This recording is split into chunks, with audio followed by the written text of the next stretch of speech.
And both sides of the federal budget battle took their fight to the airwaves today. President Obama announced his vision to reduce the nation's huge deficit. 3 members of a Waco family are set to try and make the long journey back to Central Texas, but there are no promises it will be easy. Firefighters say these types of fires, the ones that are intentionally set, are very dangerous. A mysterious disappearance in Sand Springs. A well-liked pastor has vanished. Coppers Cove police are asking for your help in finding a missing teenager who disappeared while in town visiting her grandmother. And this morning, as we made our way in here to the Falcon Lake area, this is where Ryan's family lived in this neighborhood. Just complete destruction. It's a new year, and that means new rules for one Central Texas hospital when it comes to smoking. A Waco woman remains in critical condition after getting a second chance at life on New Year's Day. Red Cross volunteers just got on scene, and we're learning some good news, the reason why there weren't more storm victims here, and that is because the Fort Gibson Lake area here, it's more of a part-time lake community.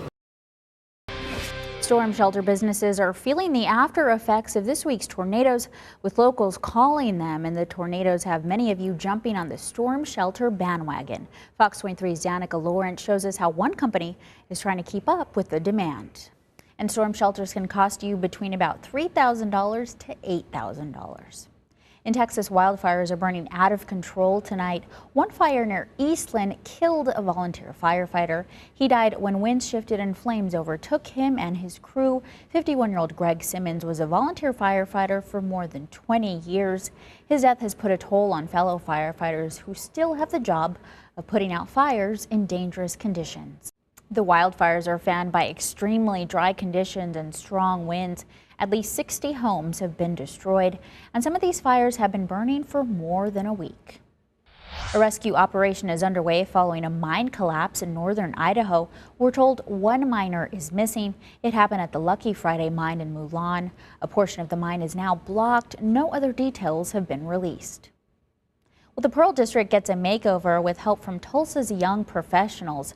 From 6th Street to Quincy on Peoria, they gave the area a makeover today. The 2-day event is designed to give the area an idea of its potential to become the next Brookside, Cherry Street, or even Blue Dome District. The event included shops, street vendors, performers, and more. Executive Director Brian Pascal says change starts in neighborhoods and communities, and a few people can make a difference. And Pascal says they hope to make this an annual event in various communities around Tulsa. So you're ready to take that big trip, but suddenly you're pulled aside by airport security to be checked more closely. Just how do they decide to screen more carefully? Coming up, how your behavior could have a lot to do with it. Also still ahead in our health alert, the downside to working overnight. It can do more than just make you tired.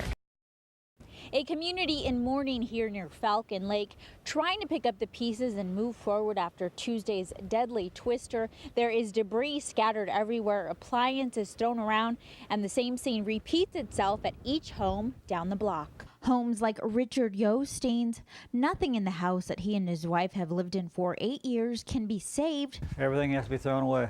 But that's all right with him. This can all be replaced, but they can't replace those 2 kids. A few houses down is where those 2 kids used to live.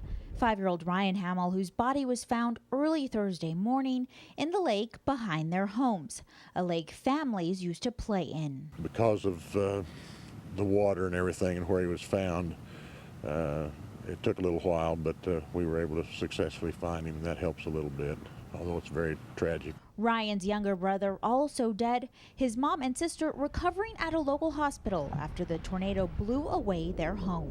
Well, those things go pretty fast and they're gone. Yostein wrote it out in a neighbor's storm shelter. A lot of good neighbors in this neighborhood. He says it was 5 minutes of terror. Our neighbor looked first and he started telling us what he was saying, and we couldn't believe it. He said first he said, my barn's gone. Then he said, Ken and Marge's house is gone. Rhodey's house is gone.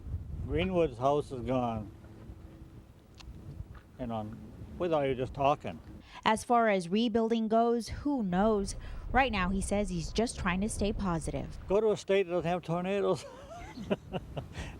As far as other homes in this neighborhood rebuilding, some say it's too early to decide. Others say they've had enough and they will now take their chances somewhere else. 120 hour, 80 a half hour. I could come to you. It depends on where you're located at. They call it Money Alley. There's a lot of prostitution going on here, and this is Fort Hood's pimp yard, all right? Downtown Killeen, where picking up a prostitute is as easy as driving down the street looking for one to flag you down. It's money, dope, and sex, and it sells good in this town. It's a military town. It's where 46-year-old Hopeless has been working the streets for 6 months, selling sex to anyone willing to pay. Nothing to feel. I mean, right now I don't feel sorry for myself, nothing like that. It's nobody's problem of mine. Hopeless didn't want us to show her face. The mom of 3 grown kids says money is what first lured her into prostitution, and it's the money that makes her stay. Because you can't judge a person for what they do. And you'd be surprised to hear her list of who she claims are her customers. School teachers, law enforcement, city employees, and of course, soldiers. Residents we talked with who live downtown say the women who solicit on street corners, feet from their young kids, are just a fact of life here.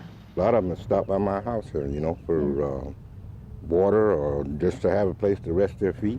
We didn't see any soldiers, but Hopeless and several neighbors told us that's where most of the money comes from, especially on the 1st and 15th of every month. Well, to judge by the number of uniforms here, especially around payday, you'd think there's a battalion here. The world's largest military installation is right around the corner, and Hopeless is thankful for the steady stream of customers she says it brings. Some $50, or and some of them get desperate, they go even lower. City officials aren't exactly happy with downtown's ladies of the night. Well, it's not the best thing for our city. And I do know this, that our department is working on that. Prostitution arrests in Killeen did hit a peak in 2007 when 50 men and women were arrested for solicitation. Since then, though, arrests seem to be on a decline. 29 in all of 2008, only 19 in 2009. I go to jail. Nobody wants to go to jail. Hopeless says she's never been arrested or raped while out on the streets.